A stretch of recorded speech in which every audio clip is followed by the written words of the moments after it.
नमस्कार, मी डॉक्टर संतोष धामणे. आज आपण भारतीय बँकिंग क्षेत्रातील तंत्रज्ञानात्मक विकास, अडचणी आणि आव्हाने या संदर्भात चर्चा करू. खरं म्हणजे भारतीय बँकिंग क्षेत्र हे जागतिक पातळीवरचे एक महत्त्वाचं क्षेत्र असून ते भारताच्या एकात्मिक आणि समृद्ध विकासाला चालना देत आहे. भारतीय बँकिंग क्षेत्राचे महत्त्व केवळ देशाच्या आर्थिक विकासामध्येच नाही, तर आर्थिक धोरणामध्ये, सामाजिक समावेशनामध्ये आणि विकासात्मक उद्दिष्टामध्ये देखील अत्यंत महत्त्वाचे आहे. भारतीय बँकिंग क्षेत्राने स्वातंत्र्योत्तर काळामध्ये अनेक महत्त्वाचे टप्पे केले.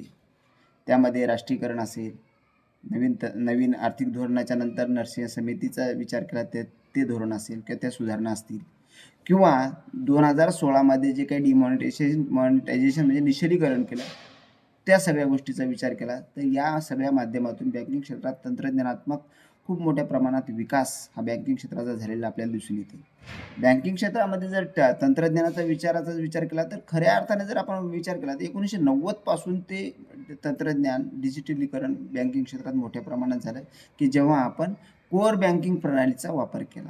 या कोअर बँकिंग प्रणालीच्या माध्यमातून शाखा एकमेकाशी जोडल्या, सर्व शाखा एकमेकाशी जोडल्या. त्याचा फायदा हा आपल्याला निश्चितच डिजिटल व्यवहाराच्या बाबत किंवा एक बँकेच्या तंत्रज्ञानाच्या बाबत झालेला आपण दिसून येतो.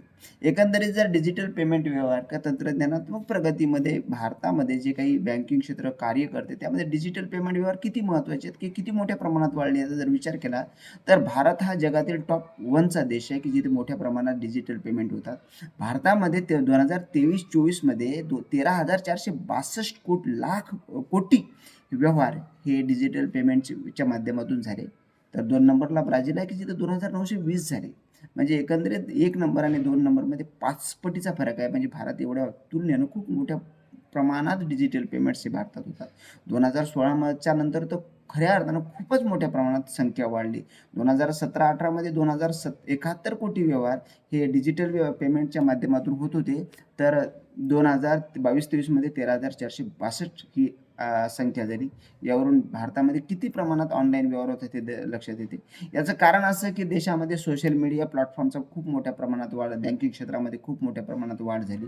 सोशल मीडिया प्लॅटफॉर्मचा वापर केला. त्यामुळे ग्राहकाशी संवाद साधणे, त्यांना सेवा प्रोत्साहित करण्यासाठी, ब्रँड प्रमोशनसाठी ते प्रयत्न करणे, या सगळ्या गोष्टीसाठी फेसबुक, ट्विटर, इंस्टाग्रामच्या माध्यमातून ग्राहकाच्या प्रश्नाची आणि तक्रारीची निवारणा करण्यासाठी किंवा त्यांना वित्तीय शिक्षण, सुरक्षितताची टिप, डिजिटल व्यवहार या ऑनलाईन धोके टाळण्याचे जे काही हे असतील गोष्टी असतील या सगळ्या समजवण्यासाठी सोशल मीडिया प्लॅटफॉर्मचा वापर भारतामध्ये मोठ्या प्रमाणात होत आहे.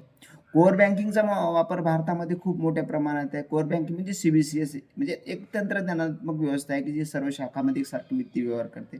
याचा उद्देश ग्राहकांना बँकेच्या कोणत्याही शाखावरून पैसे जमा करणे, काढता येणे, ते खात्याविषयी माहिती मिळणे, हे ते सर्व फायदे त्याच्या माध्यमातून होतात.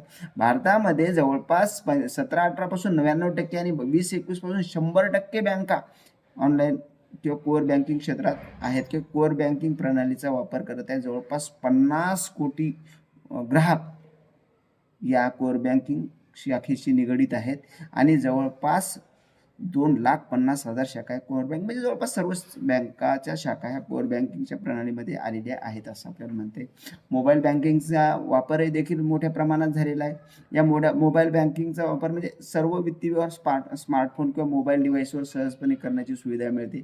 यामध्ये पैसे ट्रान्सफर करणे, बिल पेमेंट करणे, बॅलन्स तपासणे, लोन रिक्वेस्ट करणे, इतर सर्व सेवा स्मार्टफोनवरून आपल्याला या माध्यमातून करता येतात. 2019-20 मध्ये 596.8